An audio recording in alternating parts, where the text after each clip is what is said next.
এখন পর্যন্ত আমি যতগুলা লেসন নিয়েছি এর ভিতরে আপনারা বেশ কয়েকবার দেখেছেন যে আমি ফাংশন কথাটা অনেকবার উচ্চারণ করেছি এবং অনেকগুলা ফাংশন অলরেডি দেখেছেন যেগুলো পিএইচপির ভিতরে অলরেডি বিল্ট ইন দেওয়া আছে এবং পিএইচপির ভিতরে অনেক পাওয়ারফুল ফাংশন আছে, কিন্তু এগুলোই আমাদের জন্য সাফিসিয়েন্ট না। যখন আপনি কাজ করতে যাবেন তখন আপনার কাস্টমাইজ করা হিউজ পরিমাণ ফাংশনের দরকার হবে এবং আপনি অবশ্যই চাবেন যে আপনি আপনার মতো করে ফাংশনটা কাজ করুক, অথবা আপনি আপনার মতো করে আপনি এটাকে মডিফাই করতে পারেন, অবশ্যই এটা আপনি চাবেন।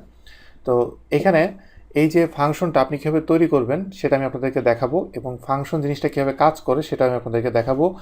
আর এই ফাংশন জিনিসটা কি, প্রথম কোশ্চেন হলো যে ফাংশন জিনিসটা কি। ফাংশন জিনিসটা কি সেটা বলার আগে আমি আপনাদেরকে একটা উদাহরণ দেই।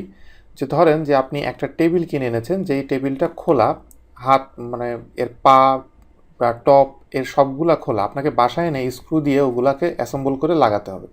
আপনি এটা প্যাকেট করে আনলেন, বাসায় আনার পরে এটা খুললেন, খোলার পরে এটা আপনি সব পার্টগুলো আলাদা আলাদা করে রাখলেন, আপনার কাছে স্ক্রু আছে। এখন আপনি এটা লাগাবেন কি দিয়ে? আপনি এটা লাগানোর জন্য টুল কিট বক্স লাগবে, যেই বক্সের ভিতরে স্ক্রু ড্রাইভার, স্টার, এই সব জিনিসগুলো আছে, যেটা আপনার বাসায় এক জায়গায় রাখা থাকে।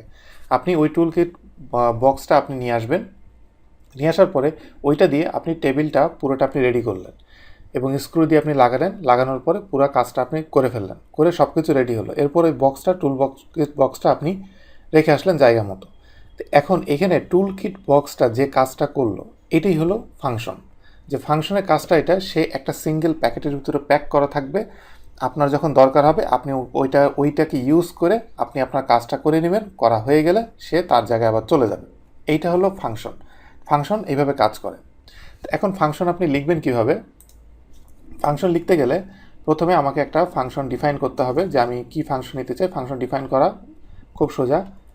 আমি আমি যে একটা যদি ফাংশন নিতে চাই, প্রথমে ফাংশন আমাকে দিতে হবে যে ফাংশনটা ডিফাইন করতে চাই। এরপরে আমি ফাংশনের একটা নেম দিতে পারি, মেইন ফাংশন।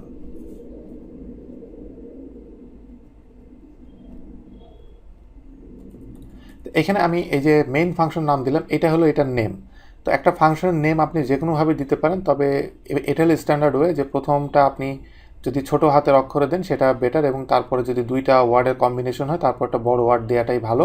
অথবা এখানে আন্ডারস্কোর আপনি এখানে ইউজ করতে পারেন। আপনি আন্ডারস্কোর দিলে এটা আপনার রিডেবিলিটি বাড়বে, পড়তে সুবিধা হবে। তো আমি এখানে এটার নাম দিলাম নিউ ফাংশন। নিউ ফাংশন দিয়ে, এটা হলো ফাংশনের নেম। এরপরে আমাকে ব্র্যাকেট দিয়ে দিতে হবে এবং এটার ভিতরে আমি ফাংশনের ভিতরে কি রান করতে চাই, কি স্টেটমেন্ট দিতে চাই সেটা আমাকে দিতে হবে।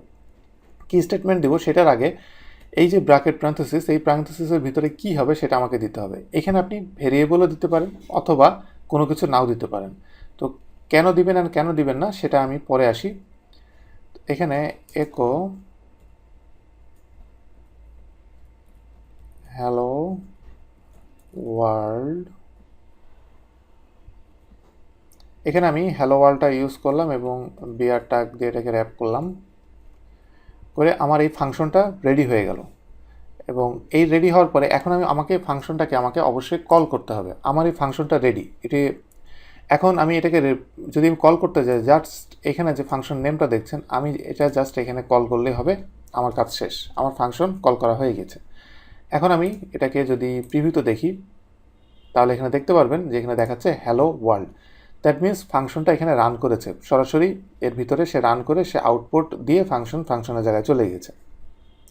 তো এইভাবে আপনি ফাংশনটাকে ইউজ করতে পারেন। এটা হলো যে যদি আপনি ফাংশনের যখন আপনি ইউজ করবেন, এটার ভিতরে আপনি কোনো কিছু যদি না দিতে চান তাহলে। এখন আমি আরেকটা ফাংশন নিচ্ছি, নিউ ফাংশন 2। এখন নিউ ফাংশন 2 এর ভিতরে আমি এখানে একটা ভেরিয়েবল দেব, যেমন এখানে আমি দিতে পারি ওয়ার্ড। এই ওয়ার্ডটাকে আমি এইখানে দিয়ে দিলাম $ওয়ার্ড। এখন আমি এখানে দেওয়ার পরে এখন আমি যদি এই ফাংশনটাকে কল করি, অবশ্যই যেহেতু এখানে একটা ভেরিয়েবল আছে, ভেরিয়েবলের একটা ভ্যালু আমাকে দিতে হবে। তো এটাকে আমি যদি নিচে আমি এখানে এসে কল করতে চাই, আমি এখানে লিখলাম। লেখার পরে আমি যদি এভাবে দিই, দেখেন যে সে আমাকে কি দেখায়। আমি এটাকে রিফ্রেশ দিই, এখানে সে ইরর দেখাচ্ছে এবং মিসিং আর্গুমেন্ট। এখানে আমাকে এই আর্গুমেন্টটা আমাকে দিতে হবে।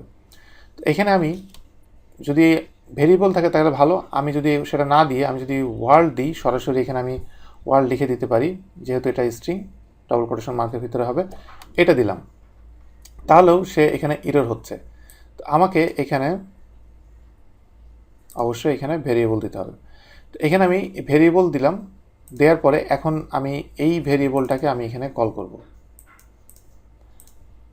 এই ভেরিয়েবল না, সরি আমি ভুল বলেছি।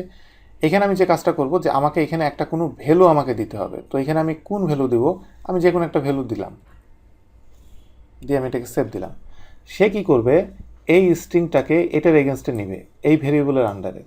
যখন এই ভেরিয়েবলের এগেনস্টে অ্যাসাইন করবে, এই ভেরিয়েবলটা এখানে আছে, তার মানে হ্যালো ওয়ার্ল্ড এখানে আসবে। এটাকে আমি সেভ করলাম, রিফ্রেশ, নিচে দেখেন হ্যালো ওয়ার্ল্ড এখানে আবার এসেছে। তার মানে ফাংশনে আপনি এখানে আপনি আর্গুমেন্ট পাস না করেও কাজ করতে পারেন, অথবা আপনি এখানে চাইলে আপনি আর্গুমেন্ট পাস করেও আপনি কাজ করতে পারেন, যে কোনোভাবে আপনি কাজ করতে পারেন। এখন এখানে নেক্সট আমি আরেকটা ফাংশন আমি আপনাদেরকে দেখাচ্ছি, ফাংশন নাম্বার 3, এবং 3তে আমি এই ফাংশনটা আমি নিচে নিয়ে গেলাম, এবং এই ফাংশনটা যেহেতু নাম্বার 3 দিলাম, এবং এখানে আমি এটা ঠিকই থাকবে, এবং ফাংশন 3-এর জন্য এইখানে আমি স্ট্রিংয়ের ভ্যালুটা চেঞ্জ করলাম। আপনি একটা জিনিস খেয়াল করেন, আমি কিন্তু এখানে ফাংশনটা আমার এটা নিচে, এটা কি রান করবে, আমি এটা রিফ্রেশ দিয়ে দেখি যে এখানে দেখা যাচ্ছে এটা রান করছে। এখানে PHP 3 পর্যন্ত, ভার্সন 3 পর্যন্ত এই সমস্যা ছিল যে অবশ্যই আপনাকে ফাংশন ফার্স্টে ডিফাইন করতে হবে। আপনি যদি ফাংশনটা নিচে ডিফাইন করেন এবং তারপরে আপনি ফাংশনটাকে তার উপরে কল করেন, সেটা রান করবে না। কিন্তু PHP 5.4 এবং 5.4 মানে এর পরের ভার্সন যেগুলো এসেছে, বা PHP 4, তারপর PHP 5 যেসব ভার্সনগুলো এসেছে, এইসব ভার্সনগুলোতে এই সমস্যাটা নাই। সে প্রথমেই সে একবার স্ক্যান করে নেয় পুরো ডকুমেন্টটা, এর ভিতরে সে যেসব ফাংশনগুলো পাবে সেই ফাংশনগুলো সে আগে নিয়ে নেয়, নেওয়ার পরে তারপরে এটাকে প্রসেস করে। যার কারণে আমি এখন এখানে ফাংশনটা পরে দেওয়ার পরও প্রসেসের সময় PHP এটাকে কিন্তু সে আগেই সে গ্র্যাব করে নিয়ে নিচ্ছে। যার কারণে আমি এটা আগে পরে দিলে কোনো সমস্যা নাই। কিন্তু অবশ্যই এটা আপনি করবেন না, কারণ এটা খুবই ব্যাড একটা প্রোগ্রামিং, যে নিচে যদি আপনি দেন, আপনার কোডিং যদি কেউ দেখতে যায় সে খুবই স্বাভাবিক প্রথম থেকে পড়বে, আপনার ফাংশন যদি সে খুঁজে না পায় সে খুব বিরক্ত হবে এবং তার এটা বুঝতেও একটু সমস্যা হবে। সো এটা আপনাকে অবশ্যই খেয়াল রাখতে হবে।